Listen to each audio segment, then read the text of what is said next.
This is Jason Saltzman with BuildingTheFantasy.com. Create, run, manage the best fantasy leagues possible with BuildingTheFantasy.com. On today's episode, we are going to go over payouts and payments, how your league can be structured, or some different ways, some different options on payout structures, and then what are your options on collecting the money and some of the easier ways to go about handling the money in the league, which as the years move forward and technology gets better and better, it has become so much easier to handle this part of fantasy sports, because before it was basically just waiting on a check in the mail, and now there's so many easier options.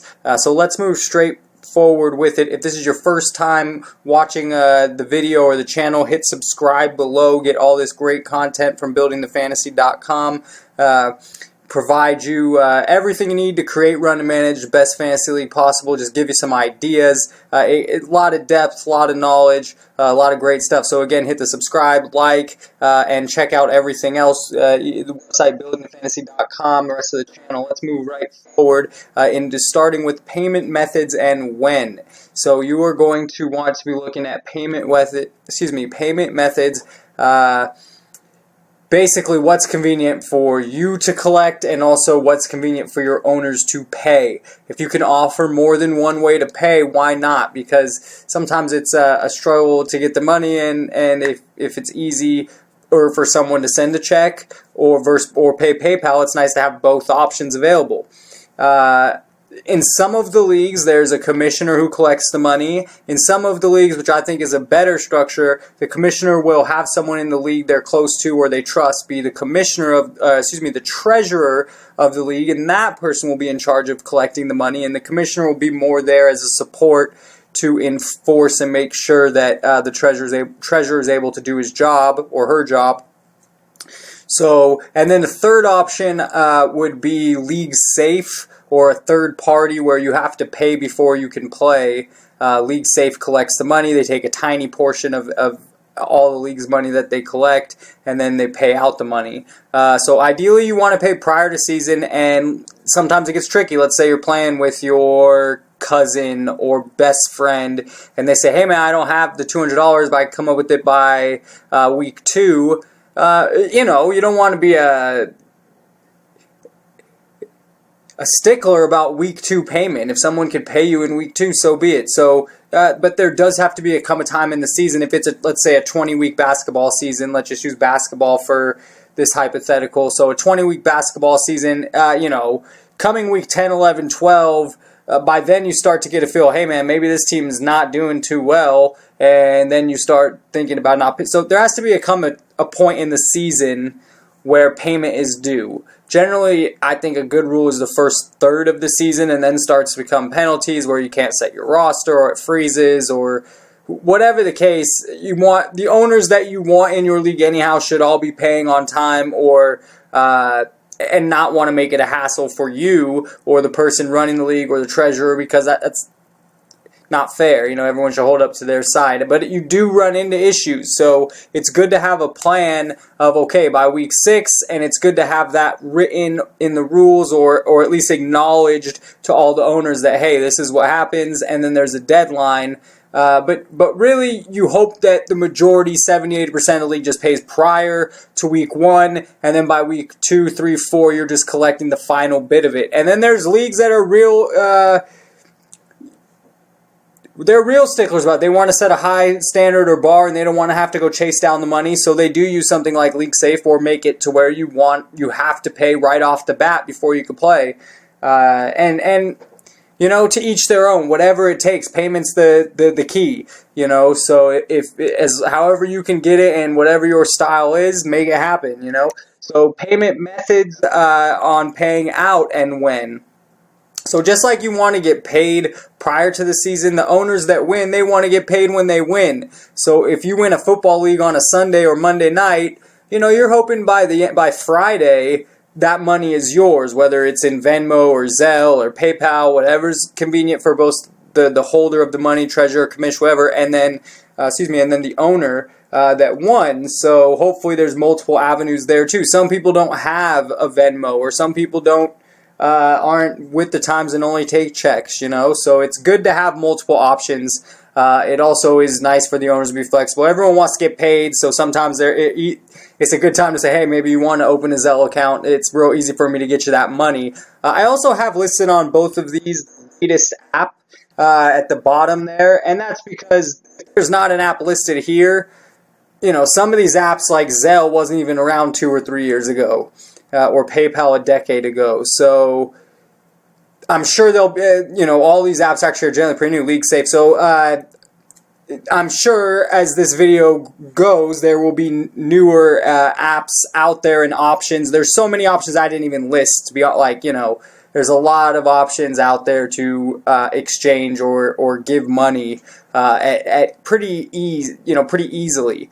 These are just some of the more popular ones as is now. So again, you really want to be able to pay out your owners that win right away, and you can always talk to your owners. Some leagues do this. Hey, do you want to roll that money? Let's say you won $100 and the league costs $100. You just want to roll that money on to next year. That's always a conversation that happens. Or maybe somebody won a bonus of $30. They don't really want the 30. Let's just roll that over to my payment for next year. That's always an option. So let's get to the payout structures. There's a couple ways to do this. This is the way I like to do this, and I find leagues that like it both ways. You're going to find leagues where only the first place winner, champion, Super Bowl champion gets paid. I don't like that. I wouldn't really want to be in a league like that. However, if you're all throwing $25, maybe. It's not like there's a ton of money in the pot. But for ease sake, let's say it's a $100 league and there's 10 owners. So you have $1,000 in the pot. This is on the left here. For the regular season, where you're in red, I would say that the owners should get about half to 60% of regular season money. I like paying out the regular season. At least let me give you my argument for it, of why to pay the regular season more in the postseason. You draft a team to have the best fantasy team. You don't get to coach them. You don't have any, the players, you don't have any say in how their games go. And let's, for instance, say you go 12-0. You obviously, in the regular season, let's talk football, let's say. You go 12-0 in the regular season, and you just have, or let's call it 13-0, I think is a better, because it goes 16 weeks. There's 3 playoff weeks, including the Super Bowl. So let's say you go 13, you don't lose a game. And you go all the way to Super Bowl, you win your playoff game, you have the bye, you go to Super Bowl, and you lose this. You went 14-0. You went 14-0, and you won this in your playoff game, and then you lose in the Super Bowl because whatever, a guy rests on week 16.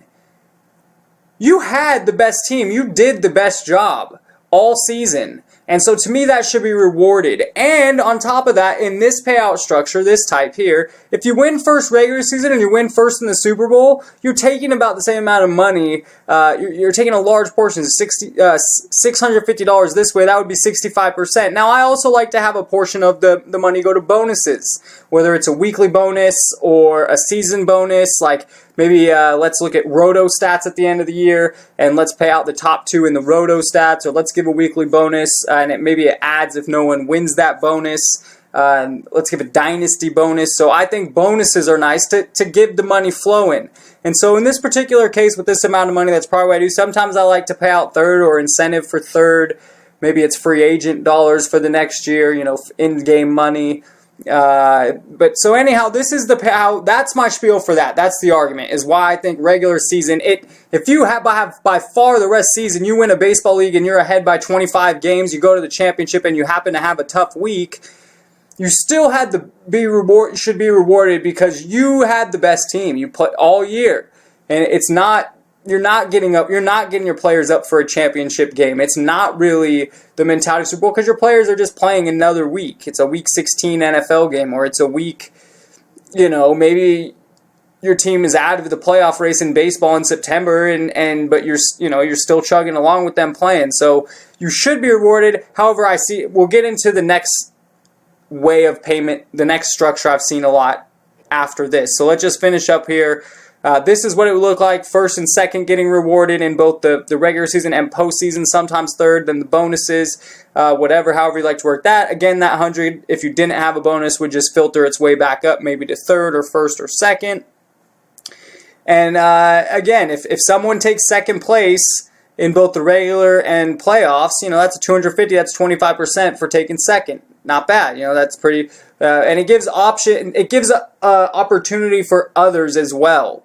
You sneak into the playoffs and take second place, even though you were in sixth place or fifth place in the regular season. Now you won some money, and it just gives an opportunity for more money to be spread out. Now, the opposite is I see a lot of leagues where they just want really winner take all, and I'm not as big of a fan of that. I don't run my leagues that way. Poker tournaments generally don't that's the closest thing I could compare it to is a poker tournament. Poker tournaments don't generally work where first place takes all the money. There's a payout structure, and first place takes 50-60% of the pot. And so that's how I feel the payout structure should be. But a lot of leagues just, hey, it's like sports, and there's a Super Bowl, and whoever wins the Super Bowl gets the money. I am for whoever wins the Super Bowl is the league champ. They get the trophy. If there's a trophy, they get that honor. But I do think regular season should get paid out a little more. And if you can be the champion as well, you're going to make. Here, we have 800 going to the postseason. So 80% with no bonus. And first place heavily taking a lot more than second place in the Super Bowl. Could up Super Bowl a little more, but $700. So they're getting 70% in winner take all. We're back in the other payment structure. If you do dominate and win the regular season and postseason, you make $650, so about the same amount. And then this structure gives you 100 of bonuses, and it gives more money out there for others. So I really do. In this way, you're seeing $100 of first place regular season, nothing to second. If it's a 12, this is a 10-team league, so you have a guy go 11, and let's just say football, it's easiest because the wins loss. You have a guy go 10-3, but someone else goes 12. They lost 3 games all year. They take second. They played real well. They get nothing. They lose in the playoffs in third. They had a great season. They get nothing for it. They should be rewarded something, So I like more that. However, like I said, a lot of leagues do prefer just, hey, I'm playing into the work league, and it's a redraft, and we're each putting $100, and let's go, winner take all. Let's play, or winner take something like this. Sometimes maybe that nothing for the regular season. Regular season just gets you into the playoffs, and you want the buy, and then that $100 is maybe split $750 for first and $250 for second. There's nothing wrong with that, and it's just an indifferent environment, and I think that's more so for, like a work league or a casual, more casual, exciting year-to-year league, but I do prefer more people getting in on the action and getting some money back, and if you truly do dominate, you still have a chance of really winning some money. So that is the way to pay, to get paid. Make sure you have a thought of if someone doesn't pay by week 2 or 3, how are we working this? Don't let it go to season end. And if someone doesn't pay on you for a year, it's hard to let that person play again. If they're tough to get payment from, that's never fun. But it's part of being a commissioner, part of running a league that you have to deal with. So be prepared for it. What to do next? Check out the owner who and how video. That's going to run through how to get owners, who you should be looking for, what are some good places to recruit, some good thoughts. Draft types are in the Fantasy League basic videos, such as maybe a snake auction or what's the difference between a keeper and a dynasty? What host site should you use? You can also jump straight over to sports specific or the league builds if you're ready for that. That gives in more detail on just which sport, some of the good topics such as wins or quality starts, or how do you do your IDP scoring? Should your league have 2 quarterbacks or 1 quarterback? What are the benefit? What are the pros and cons of that? 2 centers or a forward center option. What are the pros and cons of that? So that's over on the sports specifics depending on the sport. The league builds go into detail, building with you step by step a constitution, a pretty constitution for your league that you and your owners will love. So it's all there. I am Jason Saltzman, buildingthefantasy.com. Hi guys, Real Life Peter Griffin here. You know what really grinds my gears? A poor constructed fantasy league. Continue to tune in, and thanks for watching buildingthefantasy.com.